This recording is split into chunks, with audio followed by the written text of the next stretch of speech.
ignored East Palestine, Ohio, and really all of Ohio, which has been rotting for years, parts of it, and went instead to Kiev this week. The air raid sirens played for maximum dramatic effect. The media was deeply impressed by the whole warlike display. He's Churchill. To find a day of this kind of presidential bravery in a war zone, you've got to go all the way back to 1864, July, when Abraham Lincoln, as president, went to see Confederate soldiers who were firing on Washington, D.C. I think it's historic. It's like when JFK went to Berlin in 1963. When Ronald Reagan went to West Berlin in 1987 and said, Mr. Gorbachev, tear down this wall. Zelensky has been called the Churchill of our generation, and Biden going there today, I think it's going to be a moment for the history books. What an inspiring day. What an inspiring few days. My gosh. I drew immediate parallels to JFK in Berlin, Reagan at the Brandenburg Gate saying, Mr. Gorbachev, tear down this wall. Of course, the danger was far greater for Joe Biden. This was just about as good as it gets. The dishonesty and the recklessness, the pure stupidity and the aggression really boggles the mind. Glenn Greenwald is the host of the fantastic show System Update, which airs every day on Rumble. We're happy to have him join us tonight. Glenn, thanks so much for coming on. You feel like maybe we've passed a threshold in propaganda where there's kind of no coming back. If Doug Brinkley can say something like that that's just so obviously untrue on every level, like, where does that leave us?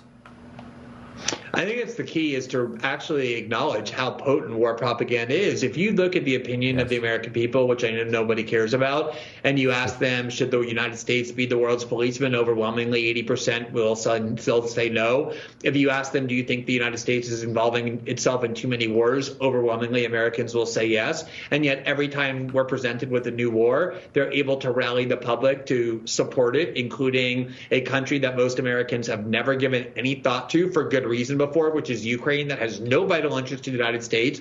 And now we're there for a year pouring more and more money and more weaponry into it, even though it has nothing to do with the lives of the American people except a tiny sliver of elites who work for Raytheon and the CIA. And the reason is because they depict something as banal and theatrical and contrived as Biden's trip to Kiev for 5 hours as some sort of world historic event that everyone in reality will be forgetting about by next Tuesday.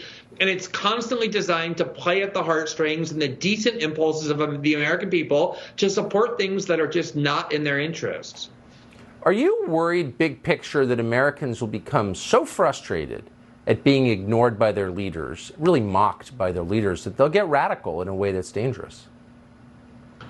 I think you're seeing that around the world. The reason why people are turning to all kinds of anti-establishment leaders or anti-establishment proposals like Brexit, where the United Kingdom just removed itself from the EU, or turning to very unconventional leaders like Trump or Bolsonaro in Brazil and the like, is because whoever promises to burn down the establishment, the Democratic and the Republican Party establishment, or the Western military establishment that people know are not on their side, the public will go to them regardless of who they are. That is how much the hatred has compiled and assembled for these institutions. And I have to say, it's well deserved. So, yes, you can have negative outcomes, but these institutions have made their own bed and now they're lying in it. That's right. But I mean, Bolsonaro and Trump, let's be honest, propagandists are moderate guys. Like, they both believed in the system.